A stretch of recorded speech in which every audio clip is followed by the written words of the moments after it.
The hunt begins for Toronto's next chief of police.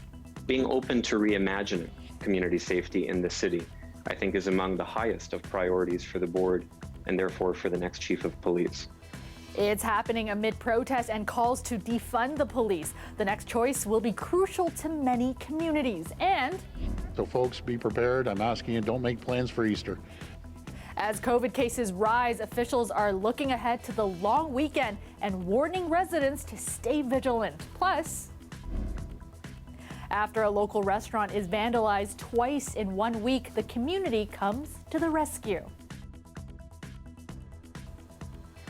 Good evening, I'm Kelda Yoon. Public consultations have started to help guide the selection of Toronto's next chief of police. The first one was held tonight for Etobicoke, with more virtual consultations planned in the days ahead. As Lauren Pelly reports, this comes amidst an already lengthy search to find a replacement for former Chief Mark Saunders, who abruptly left his post last summer during a time of public outcry against police. Effective July 31st of this year, I will relinquish my seat as Chief of Police of the Toronto Police Service. With those words, last June, former Toronto Police Chief Mark Saunders announced his unexpected departure, an exit that came during a time of tension.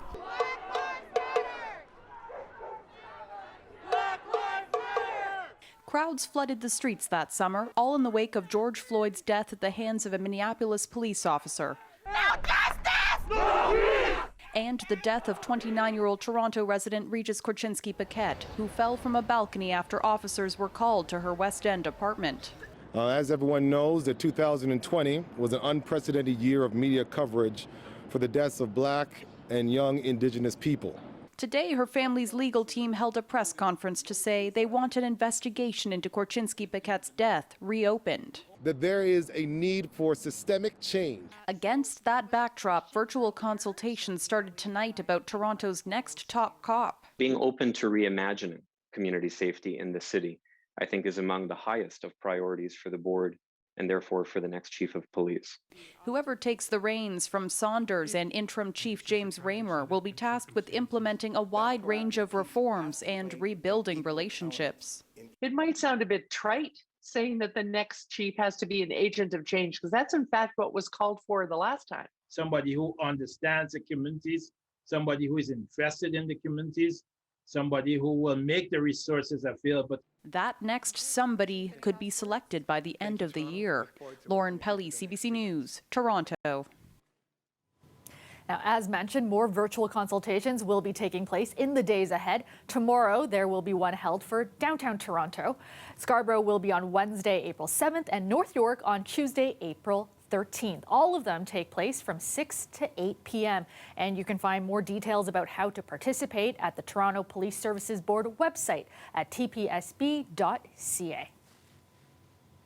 A woman is in custody after police were called to rapper Drake's Toronto home this evening.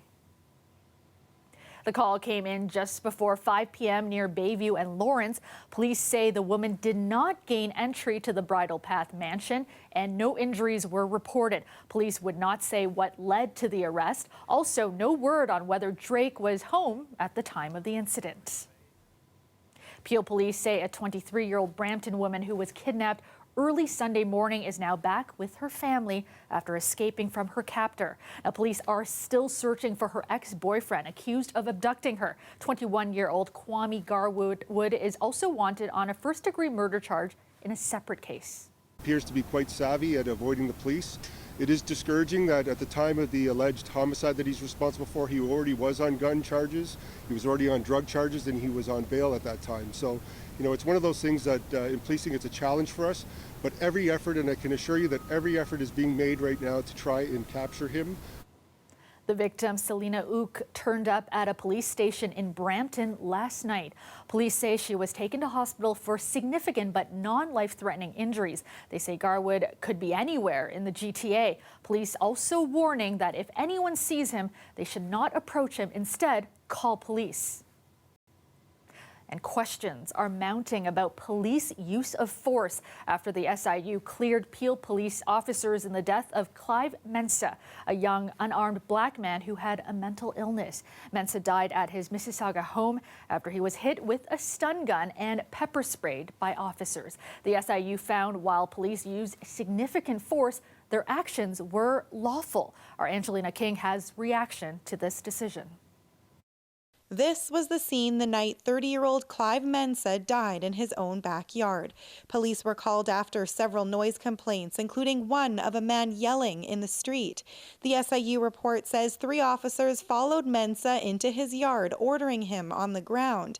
He complied but didn't put his arms behind his back. Then police tasered him. According to the report, Mensah warded police off when they tried to hold him down. He was tasered a total of 6 times, pepper sprayed, then handcuffed. Within an hour, he died. The family is devastated by the fact that the officers involved will not face any criminal consequences for their actions. The initial decision to taser Mensah stood out to use of force instructor Mike Burgess. I mean, if that was in my classroom and that happened, that officer would automatically fail for excessive use of force. The report says perhaps the officers should have tried to physically control Mensah rather than using a weapon, but then says when officers are in potentially volatile situations, the law affords them a degree of latitude. What is required is a reasonable response, not necessarily an exacting one. Burgess says that level of force shouldn't have been used when Mensah's behavior was so minor.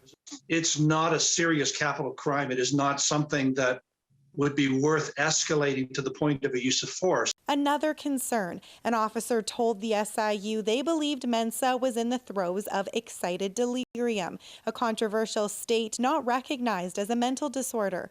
A member of Mensah's family's legal team says they are seriously concerned about seeing that term used in this case. There has been a tendency to rely on excited delirium as a contributing or explanation given for when predominantly Black or racialized men are killed in encounters with the police, and especially when tasers are used. In a statement, Peel's police chief said in part, despite officers' best intentions to navigate these situations safely, there is at times a tragic outcome. We are committed to seeking collaborative opportunities to mitigate risk for persons in crisis. The coroner says Mensah's agitated state, blunt injuries, and being restrained, tasered, and pepper sprayed all may have contributed to his death, though ultimately the cause is undetermined. Angelina King, CBC News, Toronto. To the pandemic now, Ontario is reporting more than 2,300 new cases of COVID-19 today. This makes it the 6th straight day of cases exceeding 2,000. And in just the past day, 46 new patients have been admitted to intensive care units across the province. That is a single-day record. As our Jessica Ng reports, hospitals are now being told to prepare for ICUs to be strained beyond capacity. The variant is a completely different animal. It's like a completely different pandemic. Dr. Michael Warner is the medical director of critical care at Michael Garron Hospital. He says he anticipates the next 2 months will be tough for the province's intensive care units and worse than the second wave. Warner says COVID-19 related patients often make up more than half of his ICU, and they're trending younger than before. Entire households are getting infected as opposed to just 1 or 2 people within a household because it's so much more transmissible. Ontario hospitals received a memo Monday urging staff to refresh your awareness and commitment to guidance given in January, which told them to prepare to surge capacity to 115%. A study by the Ontario Health Coalition says over the last 2 months, cases have risen significantly and workplace outbreaks increased 24% compared to 12% by community spread. It's especially concerning ahead of Easter weekend, when tens of thousands are expected to attend in-person services in the Greater Toronto Area. Neil McCarthy of the Archdiocese says reservations were booked and most of the 225 GTA Catholic parishes within hours of reservations opening. This year in the gray zones, we're allowed to have 15% capacity, and in red zones, we have 30% capacity. So we recognize not everyone, obviously, who would like to be at church this week is going to be able to be there. So we will be drawing on some of the tools that we've used over the last year. like live streams of church services, which have been adopted in over half of the city's churches. Politicians and doctors agree that though you can attend these events in person, you should instead stay home. If the government doesn't impose significant restrictions, I would impose those restrictions on yourself. I think we need to think independently and not rely on the government to guide us, because I don't think they've led us to a very good place right now. Jessica Ng, CBC News, Toronto. The province has now administered more than 2 million doses of COVID-19 vaccine, but Premier Doug Ford continues to take issue with Ottawa's slow vaccine deliveries, a situation that's become more uncertain after the suspension of the AstraZeneca dose to anyone under the age of 55. But as our Chris Glover tells us, despite all those challenges, government officials are still sounding confident they will hit their rollout targets. Touring the mass COVID vaccination clinic at the Downsview hangar, the Premier says the site will administer up to 1,800 doses a day. Clinics like this are vital to our provincial vaccination plan. Even after suspending the AstraZeneca shot for people under 55 yesterday, retired General Rick Hillier is still optimistic at his last press conference as chair of the vaccine task force. And I still believe that by the first day of summer, 20 June, given delivery of the vaccines, we will have a needle in the arm of every eligible person in Ontario who wants one. But even that statement was hedged on supply. The Premier was questioned as to whether the supply issue is a veil for a bungled rollout. No, I don't play those games. We don't have the supply that we need. It's as simple as that. Ford pointed to Moderna vaccines delayed again and 3 mass vaccination clinics, including at Canada's Wonderland, having to pause operation. Plus, more than 500,000 AstraZeneca doses destined for Ontario have arrived in Canada, but the Premier can't get an answer on when Ontario will get that supply. This ongoing instability is the biggest threat to the success of our vaccination plan. But news of a suspended vaccine is fueling hesitancy. A lack of confidence in vaccines is a huge threat to this pandemic. Hematologist Dr. Menaka Pai knows the fear building and the confusion. Researchers in Germany peg the AstraZeneca blood clot risk at about 1 in 100,000. But Canadian women have been pointing out the birth control pill carries a blood clot risk of 1 in 3,300. Thing is, the clots associated with AstraZeneca are completely different. Are extremely aggressive, they're extremely unusual, they are diagnosed differently, and they're treated differently. With so few reports and none here in Canada, she says while the pause of AstraZeneca for younger people is warranted, the general risk of COVID itself is still way bigger. I can understand how the average Canadian's head would be spinning and would think, my goodness, these are mixed messages. And frankly, my head is spinning with all the information that I've been receiving in the last 10 days. But I think instead of thinking of it as mixed messaging, I think we really have to think of it as weighting the risks.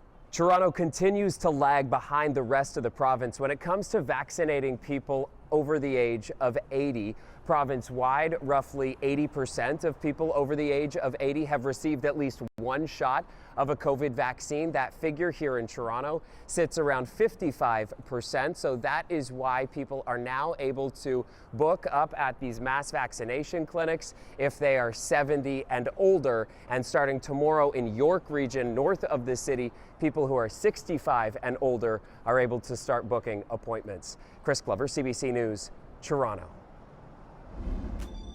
After an incredible day with some soaring heat, I'm meteorologist Colette Kennedy. Rain showers are moving in overnight tonight. I'll tell you how long they're going to last and how much cooler it's going to get.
Welcome back. We have an update on school closures. A total of 6 schools in Toronto are shutting down tomorrow due to COVID-19 outbreaks. The TDSB is temporarily closing 4 of its schools tomorrow: Clinton Street Junior Public School on Manning, Gateway Public School in North York, Ryerson Community School in Chinatown, and Thorncliffe Park Public School in East York. And the Toronto Catholic District School Board will also be closing 2 schools for COVID-19 investigations: St. Jude Catholic School in Rexdale and St. Rose of Lima in Scarborough. All of the schools will switch to online learning for the time being. And it appears that spring break will go ahead next month as planned for the province's 2 million students. The Education Minister made the announcement earlier today. We're building out a plan, and we will be announcing it in the coming days to further strengthen the safety of children and staff upon their re-entrance following the April break. We're committed to expanding testing, as well as stronger screening protocols before a student and a potential case enters a school. Screening for COVID-19 will be stepped up in schools once students return from the break in April. The break was originally set to happen earlier this month as the traditional March break, but was postponed because of the pandemic. Spring break begins on April 12th. Mainly clear with some cloudy periods this evening. Showers will be developing overnight. Currently, it's pretty mild out at 15 degrees downtown. Let's go now to our Colette Kennedy with a look at the forecast. And Colette, I'm glad I spent a good chunk of my day outside today because temperatures, we know, will be dropping quite a bit by tomorrow. Yeah, I'm really glad you were able to do that, Kelda. I hope others were as well. I got out for a little bit of a walk, saw lots of folks out with their dogs, to everyone trying to enjoy some of the fine weather we had. Look at these daytime highs: 20 degrees for Toronto, Oshawa 17, 21 in St. Catharines, 19 there for Windsor and Kingston. A little bit cooler because of where the breeze was coming from the lake, but even Ottawa 17 degrees there. So the mild air in place, we still have it, but yeah, this system as it's working its way in, rain showers developing here shortly as we go through the overnight hours, and we'll see them fairly widespread, not terribly heavy. A pocket near London, we'll see a little bit more intense rainfall as it moves through, but the cold front is what's kind of pushing this rain our way, and as that goes through, then we'll see our winds kind of changing direction and our temperatures coming down a little bit. So you knew it had to happen. It was kind of a one-day only thing where they spike so much. A little bit of clearing, but that's kind of coming later in the day on Wednesday, so at least know that it will dry up into the afternoon. I would anticipate a wet commute in the morning, though, and so be prepared with a little extra time. Set that alarm clock a little earlier for that. Some flurries to the north of us on the back edge of the system as those temperatures fall off. The odd flurry in the skies into the GTA, not out of the question Wednesday night and into the day Thursday, but we shouldn't see much there. So there are some of those wind gusts. Of course, we've had some exceeding 60 kilometers an hour, and once that front goes through towards tomorrow morning, we're going to find those winds really dropping off. It's not till late in the afternoon they'll turn towards the north and pick up just a little bit, but not nearly as gusty. Overnight tonight then for you into southwestern Ontario. Yes, with that rain working its way through there. And then into tomorrow. Should get some clearing into the afternoon, actually getting clearing not just from the precipitation. I'm talking about into some sunshine there. So some decent numbers. The temperature kind of slowly coming down. We're actually going to hold quite a bit of the heat through the overnight, but then towards early morning it drops. And then we'll pick it up maybe a degree or two. Notice not much of a change there into St. Catharines because the cloud cover being a little more stubborn. So into Thursday, you'll have to get used to -1 in the morning and then 2 degrees for the high. A breezy day, quite a bit of cloud cover, even cooler Friday morning starting at -5, but up to 5 with sunshine. And I'd say that long weekend, the holiday weekend so far, isn't looking too bad weather-wise. That's good to hear. Thanks so much, Colette. The weather is brought to you by Trane, the most reliable heating and cooling brand. We test, so it runs. It's hard to stop a train. Frustrated families of long-term care residents say their rights continue to be violated during the pandemic. Many residents are still not allowed to leave their homes. Today, their loved ones pleaded with the government to change the rules. Lorenda Redicop has more. Juliana Leonzio is 84 and lives in a long-term care home in Thunder Bay. But her daughter says since COVID, she's only left the home once after her husband died. 4 hours for his funeral. That was the first time she's been out in over a year. So with her dementia, did she understand it? We don't know. A smoker can go outside and have a cigarette, not wear a mask. My mom, being a non-smoker, can't. She can't go outside. That's a double standard. COVID-19 cases in long-term care are way down in Ontario, with just 9 active cases among residents. They're not asking to go to malls or restaurants like all the rest of us are allowed to do now. They simply want to go outside, feel the fresh air, the sunshine on their faces. And the science is absolutely very clear that the risk of spread of COVID-19 is actually less outside than it is inside. And people have been vaccinated. I mean, what was the point of getting the vaccine if they couldn't start to enjoy life again? The government says more than 90% of residents have received both doses. In a statement, the Ministry of Long-Term Care says those are still finishing, with vaccinations continuing for staff and caregivers, saying until more people have the opportunity to receive the vaccine, we must continue to be vigilant in following public health guidance, especially as we are seeing the spread of variants of concern. You know, we have to be super cautious. As for those essential caregivers, they are in the list to receive the vaccines quickly. We want to make sure that they can be there for the comfort of their family members. Families say it's crucial for their loved ones to be able to enjoy the time they have left. My mom is so different when she's outside. She's alert, she's bright, she's looking at everything. Late this afternoon, the government sent a new statement saying it's looking at its options and will have more to say in the coming days. Lorenda Redicomp, CBC News, Toronto.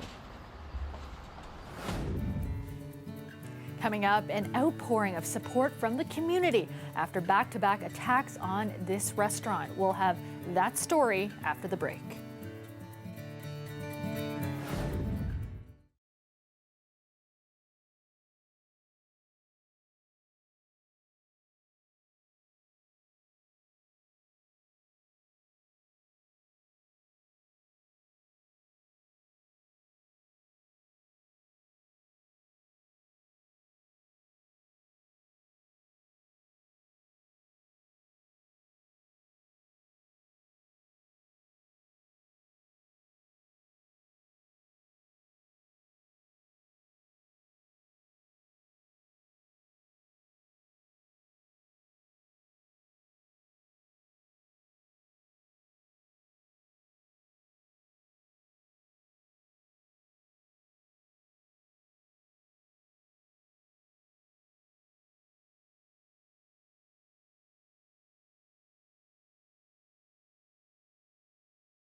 Finally tonight, a Toronto restaurant is getting an outpouring of support after it was vandalized not once but twice this past weekend.